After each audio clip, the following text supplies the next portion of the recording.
The hidden bigotry of crosswords. From The Atlantic. The popular puzzles are largely written and edited by older white men. Dun dun dun. Who dictate what makes it into the grid and what is kept out. You know, I kind of always knew that crosswords were racist or bigoted or whatever. Journalism. Last month, Sally Holscher published her first crossword puzzle in the New York Times. It was President's Day. The theme was memoirs by first ladies. Like lots of nerdy subcultures, the crossword puzzle has a buzzing ecosystem. The crossword puzzle has a buzzing ecosystem. Okay. And it word into action. Holscher, I don't know if I'm saying that right at all, posted a photo of the newspaper her husband rose early. Wow, she's married. On his day off to buy. And veteran crossword constructors, as they're called, offered congratulations in a Facebook group that develops constructors. Constructors. I don't like that at all. From underrepresented groups. Oh, I like that even less. Some of the Times' 600,000 digital crossword subscribers finished Holscher's puzzle with their thumbs, extending their solving streaks, and crossword bloggers, yes, they exist, favorably reviewed the puzzle's theme, non-thematic vocabulary, and clues. Wow. I cannot adequately describe to you how much I hated that entire paragraph. Man, that was brutal. But don't worry, it gets worse. In comment sections on crossword blogs, alongside off-color jokes about hypothetical titles for a Melania Trump memoir, of course they had to get the Trump jab in there, a debate raged. Jenny Levy, an internist and a writer on the review site Diary of a Crossword Fiend. All journalism is like this now. I mean, this is painful as hell to read. Diary of a Crossword Fiend applauded how Holscher's puzzle, quote, passed the crossword Bechdel test, but Levy bemoaned a missed opportunity. Now, if you don't know what the Bechdel test is, well, you are missing out. The Bechdel test is a measure of the representation of women in film and other forms of fiction. To pass, the work must feature at least two women who speak to each other about something other than a man. Some iterations of the Bechdel test require that the two women be named. Now, this is really important stuff. And in the most shocking news of the day, this is what the woman looks like, Alison Bechdel, who came up with the Bechdel test. I am shocked. Shocked. Well, not that shocked. I went through looking for men's names with mounting excitement. What if there weren't any, she wrote. Alas, 66 across, D-E-E, D, was clued as Billy Blank Williams, not as the letter or the grade. Responding to Levy's lament, a commenter wondered, why is it desirable/necessary to have women's names predominant in crossword puzzles? I ignore the male-female body count. Wow, there was actually a sane person involved in this somewhere. Levy's response was a perfect, full-throated call to arms for inclusivity in the cross world. We really don't have any problems in the modern day, do we? At all. This was a full-throated call to arms for inclusivity in the cross world. Because women are underrepresented in puzzle content and creation, clues and answers that are stereotypically masculine are general interest. Clues and answers that are stereotypically feminine are niche or obscure. We're so far from parity that a few puzzles with exclusively women's names wouldn't get us there. And feminism here means we acknowledge the systemic forces that threaten women. We speak up when we see those forces represented in crosswords, and we call on our community to do better. Man, you could probably win a Pulitzer Prize for this paragraph. Nowadays, I mean, it hit everything. Acknowledge the systemic forces speak up for representation, call the community to do better, calling for parity in the puzzle world. That is Pulitzer material, absolutely. Holscher appeared, replied to Levy. Holscher appeared, replied to Levy. Oh, yeah, I read that funny. Holscher appeared, replied to Levy, and said she'd submitted the puzzle with no men, but wasn't surprised when the Times editor changed that. I am willing to bet that if we talk to this editor, the fact that there was no men on it was not at all a consideration.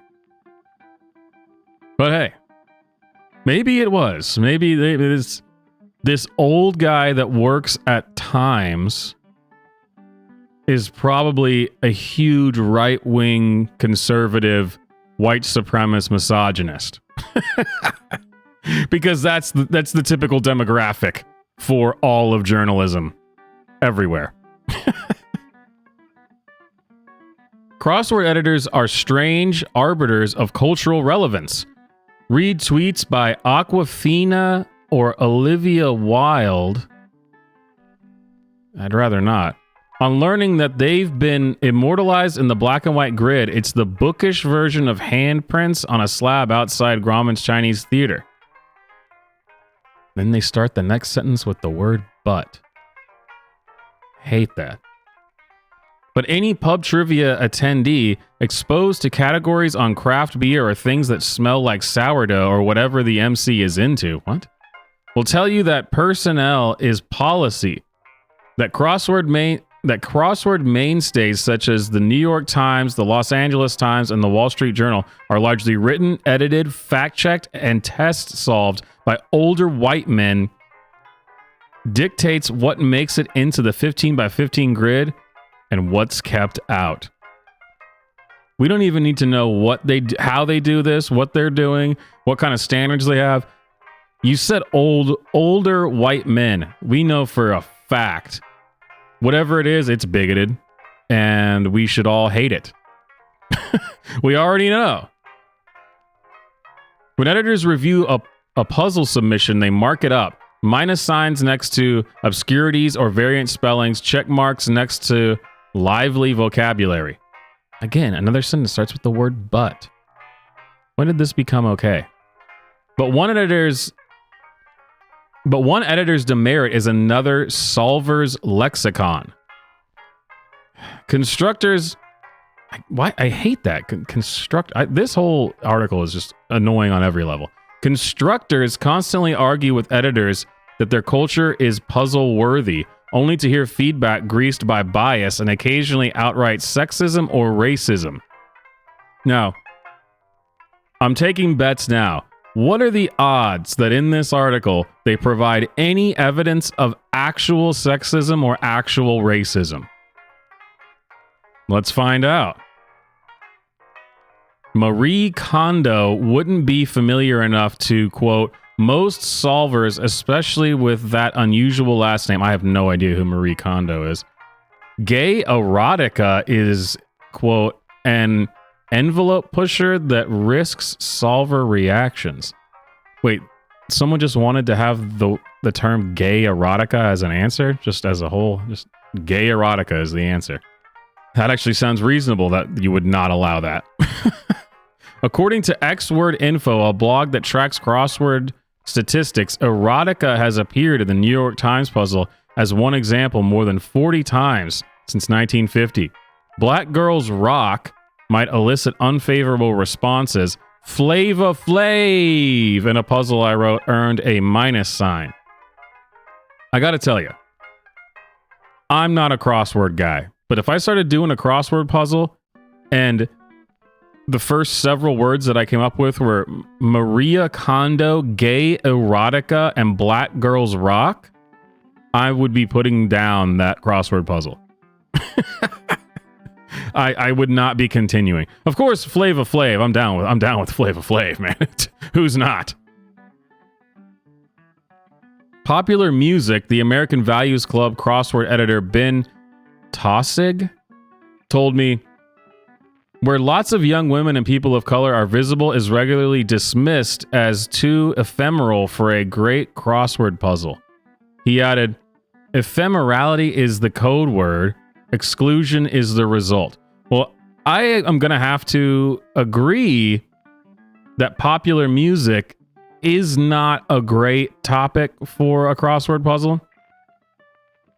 I mean, I would have to agree that it should probably be dismissed. But then again, I am a young white man, well on my way to becoming an older white man. And this is what we do. This is the oppression inherent in the system. Oh no. And while subcorners of culture are kept out of crosswords, some troubling aspects of language creep in. Now, this better be the part where they give me some actual hard examples of sexism and racism, because it's rampant. This article is claiming this from the get-go, that it is just a cesspool of racism. So we better get some hard examples here. The New York Times puzzle has weathered deep sensitivity issues of late, including allowing a racial slur in the grid on January 2019. Now, I am skeptical of this, so I clicked the link, and that's not what happened. I know, it's a shocker, but that is not what happened at all. You click the link, and it takes you to Slate, so you already know it's not going to be the most amazingly accurate thing you've ever read. But according to Slate, the New York Times crossword puzzle's use of an ethnic slur says a lot about the state of crossword puzzling. So again, just another headline that wants you to think that there was just this racial slur that was just thrown in. Like there was the question was, what do you call a dirty Mexican? And the answer was a beaner. That's what they want you to think was going on here. Well, the answer, in fact, was beaner. The question was, or the prompt was, a pitch to the head. So in baseball, if you get hit with a fly ball and it hits you in the head, it was a beaner or a beanball. It's a beaner. This is well-established nomenclature. This is not something that's just completely made up on the spot to get a racial slur thrown into the New York Times.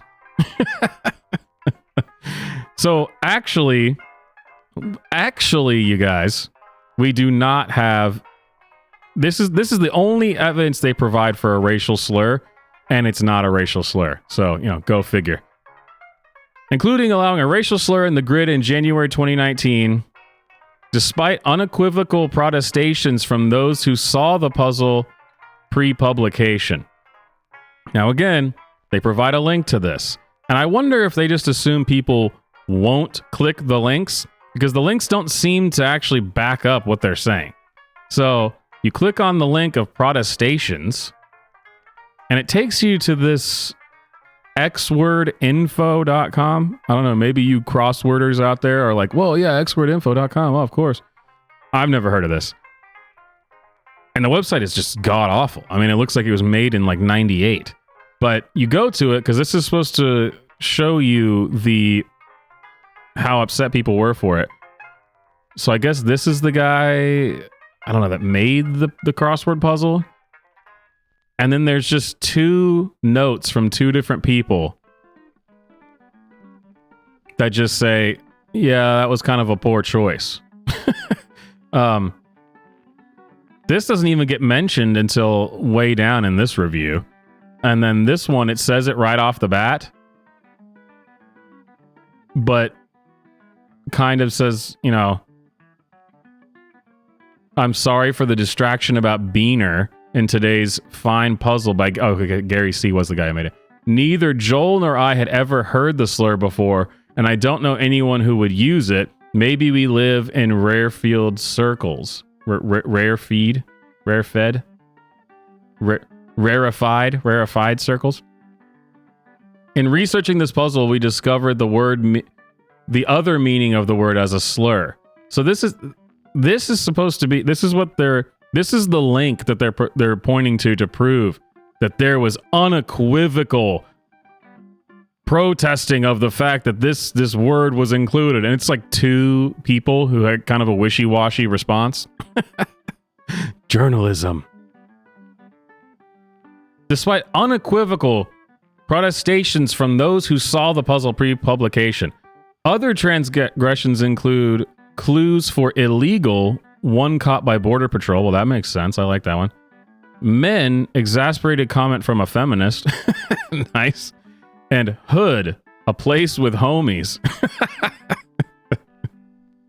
And I gotta say, place with homies and the answer being hood is also another crossword puzzle that I would immediately put down. But again, I'm not a crossworder, or I don't do crossword. I don't even know the proper verbiage here. Inclusivity efforts need triangulation between insider and outsider tactics, angling for unity between the fix the system camp and the fresh start camp. Many constructors I spoke with still submit to publications like The Times while advocating elsewhere for puzzles that reflect younger, broader sensibilities. So what do you guys think? Is this just terrible? Are crossword puzzles inherently bigoted? Is systemic racism built in to the nature of crosswords? This article from The Atlantic couldn't provide any examples of it, but they do assure us that it does exist. My name is Swamp. I hope you enjoyed the video. Hit like, hit subscribe, hit the bell for notifications, and leave me a comment about the most racist or bigoted thing you ever came across in a crossword puzzle, I guess. All right, I'll see you guys next time, and don't forget, stay wicked, my friends.